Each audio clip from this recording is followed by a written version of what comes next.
لله وكفى وسلام على عباده الذين اصطفى أما بعد فأعوذ بالله من الشيطان الرجيم بسم الله الرحمن الرحيم وظللنا عليكم الغمام وأنزلنا عليكم المن والسلوى كلوا من طيبات ما رزقناكم وما ظلمونا ولكن كانوا أنفسهم يظلمون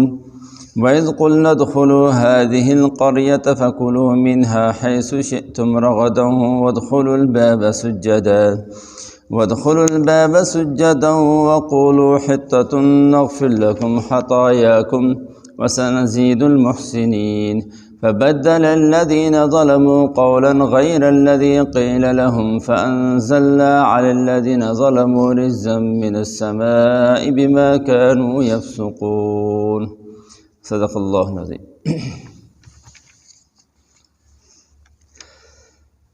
یہ سورہ بقرہ ہے اور اس کی آیت نمبر 57 سے 59 تک کی آیات ہیں۔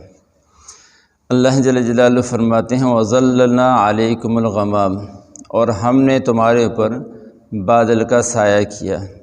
وَأَنزَلْنَا عَلَيْكُمُ الْمَنَّ وَالسَّلْوَىٰ، اور ہم نے تمہارے اوپر من اور سلوہ اتارا، کُلُوا مِن طَیِّبَاتِ مَا رَزَقْنَاکُم، اور کھاؤ تم ان پاکیزہ چیزوں میں سے جو ہم نے تمہیں دی ہیں، وَمَا ظَلَمُونَا، اللہ فرماتے ہیں انہوں نے ہم پر کوئی ظلم نہیں کیا، وَلَٰكِن كَانُوا أَنفُسَهُمْ يَظْلِمُونَ، وہ اپنے آپ پر ظلم کرتے تھے۔ وَإِذْ قُلْنَا ادْخُلُوا هَٰذِهِ الْقَرْيَةَ، اور جب ہم نے ان سے کہا کہ تم اس بستی میں داخل ہو جاؤ، فَكُلُوا مِنْهَا حَيْثُ شِئْتُمْ رَغَدًا، اور پھر اس بستی میں سے جہاں سے جو چاہو خوب سیر ہو کر کھاؤ، وَادْخُلُوا الْبَابَ سُجَّدًا، اور دروازے سے جھکتے ہوئے داخل ہو، وَقُولُوا حِطَّةٌ، اور زبان سے کہو کہ اے اللہ ہمارے گناہوں کو بخش دے، نغفر لکم خطایاکم، ہم تمہیں تمہارے گناہ بخش دیں گے، وسنزید المحسنین، اور ہم نیکی کرنے والوں کو مزید بھی عطا کریں گے۔ فبدل الذین ظلموا قولا غیر الذی قیل لهم، اللہ فرماتے ہیں کہ ان ظالموں نے بدل دیا اس بات کو جو ان سے کہی گئی تھی، فانزلنا علی الذین ظلموا رجزا من السماء، تو پھر ہم نے اتارا ان ظالموں پر آسمان سے ایک عذاب، بما کانوا یفسقون، اس وجہ سے کہ یہ نافرمانی کرتے تھے۔ یہ بنی اسرائیل کے واقعات چل رہے ہیں، اور اس پہلی آیت میں آیت نمبر 57 میں بھی اللہ تعالیٰ نے 2 واقعات بیان فرمائے۔ جب یہ بنی اسرائیل جو ہے وہ فرعون کے ظلم و ستم سے اللہ نے ان کو نجات عطا فرما دی، اور پھر ان کو حکم ہوا کہ اب پیچھے ان کا جو وطن تھا اصلی شام تھا، تو اس کے اوپر قوم عمالقہ نے قبضہ کر لیا تھا، تو اللہ تعالیٰ نے ان سے فرمایا کہ تم واپس جاؤ اور قوم عمالقہ سے جہاد کرو، اور ان سے جا کے اپنی سرزمین واپس لے لو، ہم تمہاری مدد کریں گے۔ قوم عمالقہ جو تھی وہ بڑے طاقتور قسم کے لوگ تھے، بڑے بڑے ان کے جسم تھے، بہت بڑے بڑے پہلوان تھے۔ یہ جب مصر سے گئے بنی اسرائیل، تو ان کو معلوم ہو گیا کہ وہ تو بڑے اتنے طاقتور ہیں، تو انہوں نے پھر موسیٰ علیہ السلام سے کہا کہ فَاذْهَبْ أَنْتَ وَرَبُّكَ فَقَاتِلَا إِنَّا هَاهُنَا قَاعِدُونَ، تم جاؤ اور تمہارا رب جائے، تم لڑو ان سے، ہم تو نہیں جا سکتے، ہم تو یہیں بیٹھے ہیں۔ تو یہ بھی انہوں نے ایک طرح کی بدتمیزی کی، تو اللہ تعالیٰ نے پھر ایسا کیا کہ تم اسی جگہ، تم نے کہا کہ ہم یہاں بیٹھے ہیں تو یہیں بیٹھے رہو گے۔ وہ وادی تی تھی، میدان تھا، 10 میل لمبا چوڑا میدان تھا، اس میں تھے۔ تو اب اللہ تعالیٰ نے ان کو یہ سزا دی کہ پھر وہاں سے اس میدان سے نکلنے کے لیے یہ صبح سارے چلتے، شام تک چلتے رہتے، رات کو سوتے، صبح اٹھتے تو پھر جہاں سے چلے تھے وہیں ہوتے تھے۔ پورے 40 سال اس طرح ان کے گزرے اس میدان میں۔ پھر اللہ تعالیٰ نے یہ سزا دی کہ تم وادی تیہ کے اندر یہیں رہو گے اب۔ لیکن وہاں کیونکہ وہ کھلا میدان تھا، اس میں کوئی عمارت نہیں تھی، کوئی درخت نہیں تھے، کوئی کھانے پینے کوئی انتظام نہیں تھا، کوئی دکان نہیں تھی، تو انہوں نے پھر شکایت کی۔ اب یہ سزا دی جا رہی ہے ان کو، لیکن پھر بھی انہوں نے شکایت کی کہ ہمارے اوپر دھوپ پڑتی ہے۔ موسیٰ علیہ السلام نے دعا کی تو اللہ تعالیٰ نے ان کے اوپر بادلوں کا سایہ کر دیا۔ اس کو فرمایا کہ ظللنا علیکم الغمام، ہم نے تمہارے اوپر بادلوں کا سایہ کر دیا۔ اور پھر کھانے پینے کا کوئی انتظام نہیں تھا، دعا کی موسیٰ علیہ السلام نے تو اللہ تعالیٰ نے ان کے اوپر من اور سلوہ اتارنا شروع کر دیا۔ سلوہ جو تھا یہ بٹیرے ہوتے تھے، اور جب یہ صبح اٹھتے تھے تو بٹیرے ہر وقت ان کے دائیں بائیں پھر رہے ہوتے تھے، نہ اڑتے تھے نہ بھاگتے تھے، نہ کوئی آگے سے جو ہے نا ان کی مدافعت کرتے تھے، بس جب چاہتے پکڑتے بھونتے کھاتے۔ یہ ان کو سلوہ مل گیا، اور من بھی ان کو ملا۔ من کیا تھا؟ من کے بارے میں تصویروں میں یہ لکھا ہے کہ ایک بوٹی سی تھی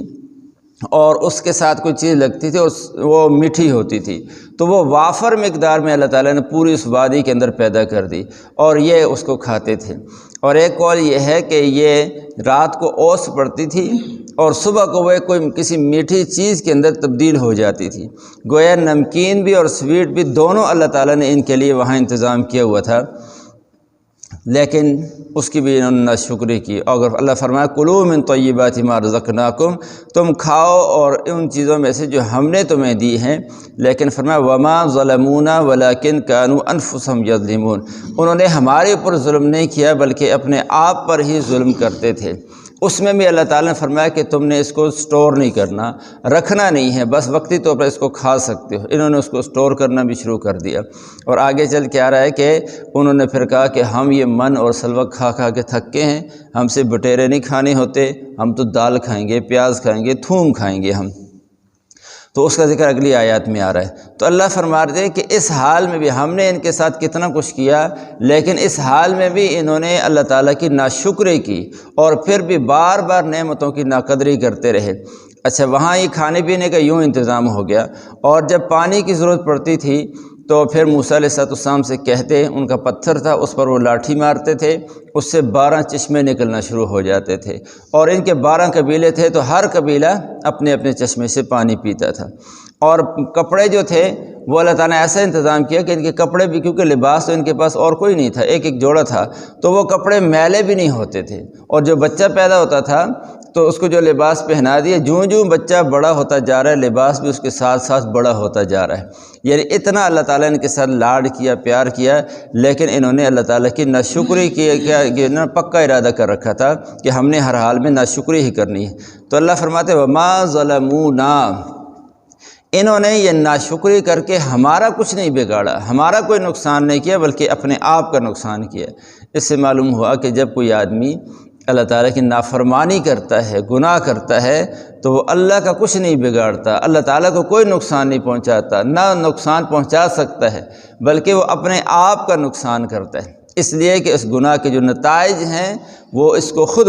بھگتنے پڑیں گے، اور ایک بہت بڑے ہولناک اور بھیانک انجام کے لیے اس نے اپنے آپ کو تیار کر لیا ہے گناہ کر کے، اس لیے اپنا آپ کا نقصان کرتا ہے، اللہ کا کوئی نقصان نہیں کرتا۔ آگے اللہ فرماتے ہیں کہ انہوں نے کہا تھا کہ ہم سے یہ نہیں کھانے ہوتا من و سلوہ، ہم کھا کھا کے تھکے ہیں، ہمیں تو اور چیزیں چاہیے، ان کا بیان آگے آ رہا ہے۔ تو اللہ تعالیٰ نے پھر ان سے فرمایا کہ ایک بستی ہے، بعض تفسیروں میں لکھا ہے کہ اس بستی کا نام اریحہ تھا، یا بیت المقدس میں کے بارے میں کہا کہ یہاں چلے جاؤ اور خود تم جو ہے بو اور کاش کرو، اپنی مرضی سے کھاؤ، جو چاہو گے وہاں مل جائے گا، لیکن داخل ہونے کے لیے 2 ادب بتا دیے، جس طرح ہمارے یہاں تبلیغ والے جاتے ہیں نا، بستی سے باہر کھڑے ہو کے آداب بیان کرتے ہیں کہ اس طرح سے داخل ہونا ہے، تو ان کو اللہ تعالیٰ نے 2 ادب بتائے، ایک تو زبان سے کہنے کا بتایا، اور دوسرا جو ہے عمل جسم سے کرنے کا۔ جسم سے کرنے کا فرمایا ادخلوا الباب سجدا، جھکتے ہوئے داخل ہونا ہے، اکڑتے ہوئے داخل نہیں ہونا۔ سجدن کا مطلب ویسے تو ہے ساجد کی جمع ہے، اس کا معنی ہوتا ہے سجدہ کرنے والا، لیکن یہاں سجدہ کرنا مراد نہیں بلکہ کہ تھوڑا جھک کر عاجزی کے ساتھ، انکساری کے ساتھ بستی کے اندر داخل ہونا، ایک یہ فرمایا۔ دوسرا فرمایا قولوا حطۃ، زبان سے یہ کہو حطۃ، حطۃ کہتے ہوئے داخل ہو۔ حطۃ کا مطلب ہوتا ہے کہ کسی چیز کو جھاڑ دینا، تو مطلب یہ ہے کہ اللہ آپ ہمارے گناہوں کو جھاڑ دیجئے، ہمارے گناہوں کی بخشش فرما دیجئے۔ تو زبان سے استغفار کرتے ہوئے داخل ہو اور عاجزی اور جھکتے ہوئے داخل ہو، تو کیا نتیجہ نکلے گا؟ ہم تمہارے گناہوں کو معاف کر دیں گے، اور صرف معاف ہی نہیں کریں گے، وَسَنَزِيدُ الْمُحْسِنِينَ، اور نیکی کرنے والوں کو اور اجر و ثواب بھی ہم عطا کرتے رہیں گے۔ تو یہ ان کو 2 ادب بتائے، جھکتے ہوئے داخل ہونا، زبان سے اپنے گناہوں پر استغفار کرتے ہوئے داخل ہونا۔ لیکن اللہ فرماتے ہیں فَبَدَّلَ الَّذِينَ ظَلَمُوا قَوْلًا غَيْرَ الَّذِي قِيلَ لَهُمْ، ان ظالموں نے اس بات کو بدل دیا جو ان سے کہی گئی تھی، اور بات کے ساتھ اس کو بدل دیا۔ کیا کہا؟ زبان سے ان کو کہا تھا جھکتے ہوئے داخل ہو، یہ جھکنے کے بجائے اکڑتے ہوئے وہاں سے داخل ہوئے، اور دوسرا کہا تھا زبان سے حتتن کہتے ہوئے داخل ہو، اپنے گناہوں کی معافی مانگو، انہوں نے حتتن کے بجائے حنتتن، حنتتن، حنتا کا معنی گندم، کہ اللہ ہمیں گندم چاہیے، گندم چاہیے، یعنی اللہ تعالیٰ کے حکم کی صراحتاً مخالفت شروع کر دی، اور جو کہا تھا اس کے بجائے الٹا اور کرنا شروع کر دیا، اور ایک طرح کے یعنی اکڑتے ہوئے داخل ہونا، زبان سے حنتتن حنتتن کے نعرے لگاتے ہوئے داخل ہونا یہ شروع کر دیا۔ اللہ فرماتے ہیں پھر ہم نے کیا کیا، فَأَنزَلْنَا عَلَى الَّذِينَ ظَلَمُوا رِجْزًا مِّنَ السَّمَاءِ بِمَا كَانُوا يَفْسُقُونَ، ہم نے پھر آسمان سے ان کے اوپر ایک عذاب نازل کیا اس وجہ سے کہ یہ نافرمانی کرتے تھے۔ وہ آسمان سے عذاب کیا تھا، اللہ تعالیٰ نے ان کو طاعون کی بیماری میں مبتلا کر دیا، اور بڑی کثیر تعداد میں ان کے پھر یہ نافرمان مارے گئے۔ یہ کیوں ہوا؟ اللہ فرماتے ہیں بما کانوا یفسقون، اس لیے کہ یہ نافرمانیاں کرتے تھے، گناہ کرتے تھے، اس کی سزا میں ان کو یہ اللہ تعالیٰ نے سزا دی ہے۔ تو اس سے معلوم یہ ہوا کہ جب کوئی آدمی اللہ کی نافرمانی کرتا ہے، گناہ کرتا ہے، اللہ کے حکم کی مخالفت کرتا ہے، تو وہ اللہ کا کوئی نقصان نہیں کر سکتا، اپنا ہی نقصان کرتا ہے، اس لیے کہ اس گناہ کے جو بھیانک نتائج ہیں ان کے اوپر اپنے آپ کو وہ پیش کر رہا ہے کہ میں ان کو بھگتنے کے لیے تیار ہوں، تو بہت بڑا ظلم کرتے ہیں اپنے آپ کے ساتھ۔ اس لیے جب کسی گناہ کا خیال آئے تو سوچنا چاہیے کہ اس کے بھیانک نتائج تو مجھے خود بھگتنے پڑیں گے، اس لیے گناہوں سے بچنا چاہیے۔ اللہ تعالیٰ مجھے آپ کو عمل کرنے کی توفیق نصیب فرمائے۔